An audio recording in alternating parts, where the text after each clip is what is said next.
तो स्पेशली सबसे पहले हम लोग ये हार्डी विनबर्ग जो प्रिंसिपल है, ओके, इसकी इक्विलिब्रियम को डिस्टर्ब करने के लिए जो जो भी इवोल्यूशनरी कॉन्सिक्वेंसेस है उनकी बात कर रहे थे हम लोग।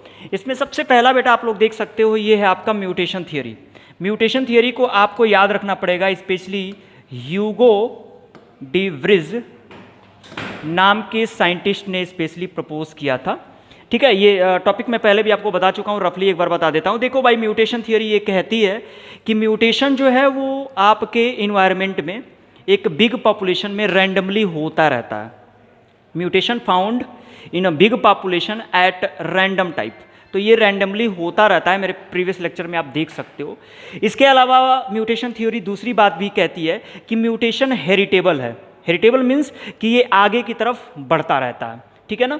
और mutation establish a new form, ये एक नए फॉर्म को क्या कर सकता है, एक नए प्लेटफॉर्म, एक नए स्पीसीज को जन्म दे सकता है।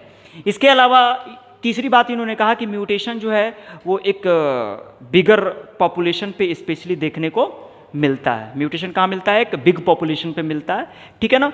म्यूटेशन स्पेशली इन्होंने कहा रैंडम होता है, रैंडमली होता रहता है आपके नेचर में। चौथी बात में इन्होंने कहा कि म्यूटेशन जो है वो डायरेक्शन लेस है। इस बात को जरा ध्यान दीजिएगा, म्यूटेशन डायरेक्शन लेस है। अच्छा, यहीं पर बड़ा कंट्रोवर्सी आपको देखने को मिलता है। डार्विन सर ने कहा था कि म्यूटेशन एक स्मॉल पॉपुलेशन पे होता है। म्यूटेशन थियरी में ह्यूगो डी व्रिज सर ने कहा था कि म्यूटेशन एक बिग पॉपुलेशन में होता है। डार्विन सर ने कहा था कि म्यूटेशन डायरेक्शनल है। पेपर्ड माउथ वाला एग्जांपल याद कीजिए। जबकि ह्यूगो डी व्रिज सर ने कहा था कि म्यूटेशन डायरेक्शन लेस है, कौनो दिशा में अपना गियर चेंज कर सकता है। सिंपल सा फंडा है ये। बात मेरी समझ में आ रही है ना, ठीक है। तो ये म्यूटेशन थियरी के बेटे कुछ क्या हैं, स्पेशली कॉन्सिक्वेंसेस हैं। अब जरा ध्यान दीजिएगा, स्पेशली म्यूटेशन थियरी के जस्ट बाद अगर हम लोग आते हैं जीन माइग्रेशन पे, तो सिंपल सा फंडा है कि जीन माइग्रेशन में होता क्या है। मैंने आपको सिंपल सा एक कहानी अभी बताया था कि गोरखपुर शहर में आज के 15 साल पहले फर्टिलाइजर फैक्ट्री बंद हुई, तो यहाँ के लगभग 1 लाख मजदूर मान लीजिए बेघर हो गए, उनकी जॉब चली गई, ठीक है ना। और ये इस लोकल पॉपुलेशन को छोड़ करके मान लीजिए चाइना गए और वहीं पे बस गए, जापान गए वहीं पे बस गए। तो यहाँ पर क्या हुआ, यहाँ पर सिंपली आप देख सकते हो कि यहाँ पर इंडिविजुअल्स का मूवमेंट हो रहा है from one population to another population. एक पॉपुलेशन से दूसरे पॉपुलेशन में क्या हो रहा है, यहाँ पर इंडिविजुअल्स का मूवमेंट हो रहा है। सिंपल सी बात है, ठीक है ना। इसके बाद स्पेशली जो जीन माइग्रेशन है वो स्पेशली 2 तरीके का आपका हो सकता है। पहला है आपका इमिग्रेशन और दूसरा है एमिग्रेशन। इमिग्रेशन मतलब किसी बाहर वाले पॉपुलेशन से लोगों का अपने लोकल पॉपुलेशन में आना, और एमिग्रेशन मतलब अपने एक लोकल पॉपुलेशन से क्या हो जाना, किसी दूसरे पॉपुलेशन में चले जाना, ठीक है ना। जैसे हमारे कोचिंग में बहादुर भैया हैं, तो ये आपके नेपाल से आए हुए हैं, ठीक है ना। तो ये एक तरह से क्या किए हैं, ये एक तरह से इमिग्रेशन हुआ, यानी वहाँ पर ये नेपाल को छोड़ करके हमारे इस लोकल पॉपुलेशन में आए हैं और हमारे इस एबीसी कोचिंग में बहुत दिनों से साथ भी दे रहे हैं। तो ये एक प्रकार का क्या है, कॉन्सिक्वेंसेस है, समझिएगा ज़रा, ठीक है। अभी इसी में हम लोग बात करते हैं अपनी तीसरी, जिसको हम लोग कहते हैं जीन पूल। क्या होता है, जीन पूल, बड़ा इंपॉर्टेंट टॉपिक है ये। जीन पूल का सिंपल मतलब होता है टोटल नंबर ऑफ या स्पेशली कलेक्शन ऑफ, और टोटल नंबर या collection of all genes and alleles in a population. यानी किसी पॉपुलेशन में जो टोटल नंबर ऑफ जीन होगा और साथ ही साथ उसके जो एलील्स होंगे, इसी को बेटा क्या हम लोग कहते हैं, स्पेशली जीन पुल कहते हैं। इसके अलावा अगला इसी में आता है आपका जीन फ्लो। जीन फ्लो क्या होता है, तो स्पेशली जीन्स का एक से दूसरे स्पीसीज में क्या करना, फ्लो करना।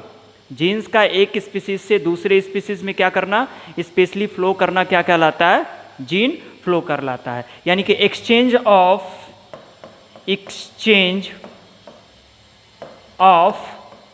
जीन बिटवीन टू closely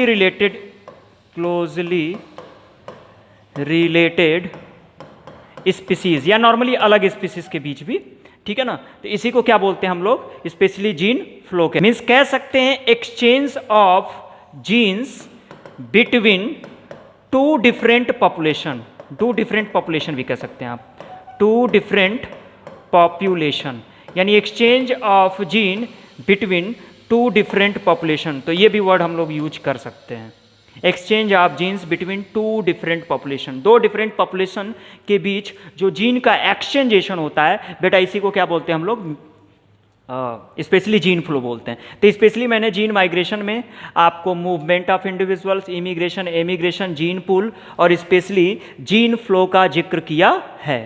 चलिए तो अभी हम लोग पढ़ेंगे genetic drift, random loss of allele in a small population. Genetic drift का सिंपल मतलब क्या होता है, स्पेशली समझिएगा, random loss of allele, random loss of allele in a small population, ठीक है ना। ये बहुत इंपॉर्टेंट लाइन है, पॉपुलेशन जो कैसा हो, स्मॉल हो, क्योंकि अगर वो बिग पॉपुलेशन होगा ना तो वहाँ पर ये आइडिया आपका प्ले नहीं करेगा। नहीं, random loss of allele in a small population, या आप स्पेशली ये भी कह सकते हो कि random loss of gene pool, random loss of gene pool, ठीक है ना। जीन पुल का स्पेशली जो रैंडम लॉस होता है बेटा, इसी को हम लोग क्या कहते हैं, जेनेटिक ड्रिफ्ट कहते हैं। आइए मैं आपको पहले समझाता हूं जेनेटिक ड्रिफ्ट से रिलेटेड कुछ बातें। सिंपल सा फंडा है जेनेटिक ड्रिफ्ट। ड्रिफ्ट का मतलब होता है अचानक वाला, रैंडमली, ठीक है ना। तो किसी भी पॉपुलेशन में अचानक कोई चेंजेज आ जाएं, अचानक उसके जीन पूल में कुछ परिवर्तन आ जाए, कुछ लॉसेस हो जाएं, ठीक है ना। ओके, तो इसी को स्पेशली हम लोग क्या कहते हैं, जेनेटिक ड्रिफ्ट बोलते हैं। अब जरा सा बात को समझिएगा, जेनेटिक ड्रिफ्ट की अगर हम बात करते हैं, ठीक है ना, तो ये ड्रिफ्टिंग जो है धीरे धीरे पॉपुलेशन में क्या है, स्पेशली आपको होता रहता है। इसको मैं एक फिगर के द्वारा आपको बता रहा हूँ।